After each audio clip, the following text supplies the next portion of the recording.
ingwa ikwedzi mangwanani, masikati, manheru. Zita rangu ndinonzi Apostle IK. Kune vanhu vakaona post yakaiswa naSis Melly yemukomana anonzi Ernest akazvimba gumbo aitsvaka rubetsero. Takakwanisa kunomutora nezuro kwaMurehwa tikauya naye akarara kumba nevabereki vake. Saka izvezvi pandiri panapa ndiri kutaura nemi ndiri Parirenyatwa. Izvezvo ari kutestwa covid, vari kutaya kumutesta covid kuti vaone kuti ari sei ndo first obva covid then onekwa nadokta, tabhuka dokta pano Parirenyatwa. Saka tinoda kutenda Mwari nevanhu vose vari kubetsera. Kune vanhu vari kubetsera nemari, kune vanhu vari kubetsera even nemaconnections emadoctors nekuti aasistwe zviri fast.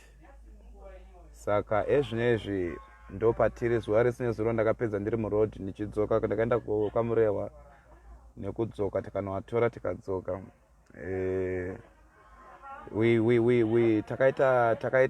Takashuta ka video, so when the video is done I will just upload it so that you see it, but I've just come here to update you. Ari kuona doctor very soon. Izvo zvatobhukwa ari kuona doctor very soon. Changotimisa ari kunetsa kuiswa inonzi chii, ari kunetsa kuiswa ichi chokutestisa covid ichi, but ndo changomisa kuti doctor wamuone.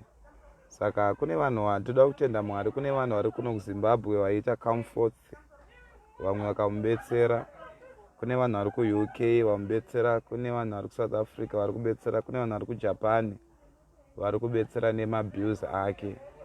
Saka achiri kuda assistance, we will just be updating you kuti zvaapapi. Reason yetiri kuupdate inyaya yekuti nyaya yacho yakauya pano apa, and vanhu vacho vari kubetsera futi vakabva pano apa.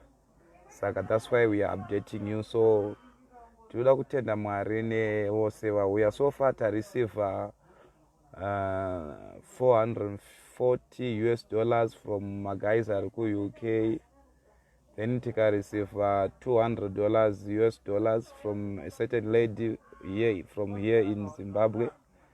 That's about 640. Then we also received $200 yesterday from Japan. That's about $800. Of the $800 takashandisa $55 yefuel nezuro. Saka imwe yacho yese vari kunenge vachida kubetsera kuti vari kuda kubetsera nokuda kwenature yebasa rangu. Dzimwe nguva ndiri busy, I have just sacrificed, ndatouraya nezuro nanhasi. Saka vanenge vachida kubetsera, I will give you my details evabereki vake so that mari ikupindira mumaoko avo. Inini I will just be maybe providing accommodation netransport to go kuchipatara. Saka that is where we are right now. If there is any development, we'll update you. The guy is very bad. Gumborake is very bad. But we are praying and we're hoping that it won't be something very dangerous. Gumborake richekwe. Anyway, thank you so much, Sis Melly, for providing this platform to help people, to bring hope.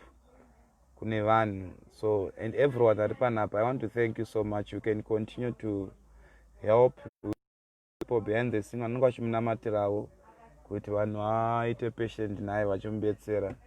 You know our situation in Zimbabwe, but we pray for the best. God bless you so much.